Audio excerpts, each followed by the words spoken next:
श्री शिवाय नमस्तुभ्यम, जय महाकाल। कैसे हैं आप सभी लोग। देखिए आजकल के टाइम पर जो सबसे ज्यादा प्रॉब्लम चल रही है घर में कि कोई ना कोई एक ऐसा सदस्य होता है, चाहे बेटा हो, बेटी हो या फिर आपके बड़े बुजुर्ग हों, जो कि बहुत ज्यादा नशा पानी सेवन करते हैं। शराब की, सिगरेट की, तंबाकू की एक ऐसी लत लगी हुई है कि आपने सब कुछ करके देख लिया छुड़ाने के लिए, लेकिन वो उसे छोड़ने के लिए तैयार नहीं है। आपने मेडिकल की दवाइयां वगैरह भी खिला दी, लेकिन फिर भी अगर वो इस नशे को नहीं छोड़ रहे हैं तो पूज्य गुरुजी ने शिव महापुराण का सबसे अचूक उपाय बताया है, जो किसी भी प्रकार के नशे को छुड़ाने का सबसे अचूक उपाय है। घर में अगर कोई भी व्यक्ति इस तरीके से शराब के नशे में डूबा रहता है, गुटखा सेवन पानी ज्यादा करता है, सिगरेट वगैरह पीता है, किसी भी तरीके की कोई गलत आदत पर नारी के चक्कर में पड़ जाना या फिर वेश्यावृत्ति करना, तो ये सबका सबसे अचूक उपाय है, जो कि आज के इस वीडियो में हम बात करेंगे। गुरुदेव की कथा में सुन करके और समझ करके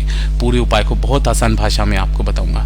परंतु उससे पहले आप सबसे बस एक छोटी सी प्रार्थना, जो लोग पहली बार आए हैं चैनल को सब्सक्राइब जरूर कर लीजिएगा और वीडियो को लाइक करके देवादिदेव महादेव का कोई सा भी प्यारा नाम कमेंट बॉक्स में लिखना मत भूलिएगा।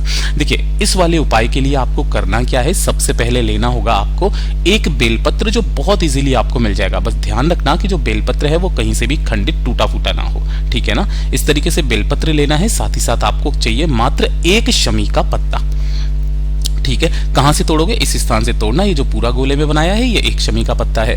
साथ ही साथ आपको लेना होगा एक लोटा शुद्ध जल अपने घर का तांबे के कलश में, और पूजा की थाली जो भी आप महादेव को समर्पित करो अपनी श्रद्धा अनुसार। गुरुदेव ने ऐसा कुछ नहीं कहा, पूजा के लिए आप जो भी लाल चंदन, पीला चंदन, फूल, धतूरा जो आप समर्पित करो वो आप पूजा की थाली ले लेना, ठीक है। अब इस वाले उपाय को करने के लिए आपको कहीं और जगह जाने की जरूरत नहीं है। अगर आपके घर में कोई शमी का पौधा या पेड़ कुछ भी है ना, या फिर अगर आपके घर में नहीं है तो उस स्थान पर चले जाइए जहां पर ये है। वहां जाने के पश्चात आपको क्या करना है कि यहाँ पर शमी के पेड़ के नीचे की जो भी मिट्टी है ना, यहाँ पर चाहे वो किसी गमले में ही क्यों ना लगा हो, उसी गमले के अंदर उसी मिट्टी का आपको एक पार्थिव शिवलिंग का निर्माण करना है ना, मिट्टी के शिवलिंग का निर्माण। गुरुदेव ने तो यहां तक कहा कि अगर आप संपूर्ण रूप से इस तरीके से पार्थिव शिवलिंग का निर्माण ना कर पाओ, जलाधारी ना बना पाओ, तो बस केवल अपने हाथों से ही थोड़ी सी मिट्टी को आपको उठा करके इस तरीके से एक लिंगनुमा आकृति बना देनी है ना। उसे ही शिव मान करके उसका पूजन कर लेना है। कैसे करोगे, ध्यान से सुनो। इस तरीके से आपको क्या कर लेना है, एक पार्थिव शिवलिंग का निर्माण शमी पेड़ के नीचे की मिट्टी का कर लेना है ना। अब इसी का आपको पूजन करना है, चंदन लगाना, धूप दीप लगाना, दीपक जो आप लगा सको अपनी कामना कह करके वो लगाना। और सब कुछ करने के पश्चात सबसे पहले आपको करना क्या है कि जो एक शमी का पत्ता है अपने पति का नाम और गोत्र बोल करके इसी शिवलिंग के ठीक ऊपर समर्पित करना, या फिर उस व्यक्ति का, उस बच्चे का नाम और गोत्र बोल करके करना है जो कि नशे पानी सेवन को ज्यादा करता है, ठीक है। यहां पर आपने ये सबसे पहले शमी पत्र समर्पित किया, और इसके बाद में जो एक बेलपत्र लिया है उस एक बेलपत्र को जब आप यहां पर समर्पित करेंगे तो आप महादेव जी का एक विशेष नाम श्रम्भेश्वर महादेव का स्मरण करेंगे। किनका, श्रम्भेश्वर महादेव का स्मरण करना, और इसे यहां पे समर्पित कर देना।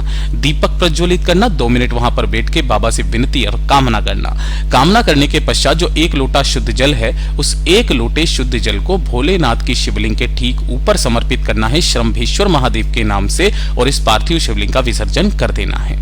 कर देने के पश्चात जो यहां पर आपने शमी का पत्ता और बेलपत्र समर्पित किया था, इसमें से ये जो बेलपत्र है इसे उठा करके अपने घर पर लेकर के आ जाना है, और घर पे लाने के पश्चात जो भोजन है उस भोजन में किसी भी प्रकार से ये बेलपत्र को मिला देना है, छोटे छोटे टुकड़े काट करके या फिर कैसे भी करके आपको उस भोजन के अंदर उस बेलपत्र को मिला करके उस व्यक्ति को खिला देना है। अगर वो डायरेक्ट खा ले तो बहुत अच्छी बात है, अगर वो डायरेक्ट नहीं खाते हैं तो आप इस तरीके से उन्हें खिला दीजिए। पूज्य गुरुजी ने कहा कि 3 बार इस उपाय को कर लीजिएगा, जो सोमवार पड़े, जो प्रदोष पड़े, जो शिवरात्रि पड़े। केवल ये 3 दिन ऐसे होते हैं, 12 महीने शिवरात्रि, 12 महीने प्रदोष आती है। इन तीनों में से किसी भी दिन जो व्यक्ति, जो स्त्री, नारी, बहन, बेटी इस उपाय को कर लेती है उसका संपूर्ण फल उसे निश्चित मिलता है। गुरुदेव का बहुत अद्भुत और अचूक उपाय है, जरूर कीजिएगा। वीडियो पसंद आए तो लाइक करना, चैनल को सब्सक्राइब जरूर कीजिएगा।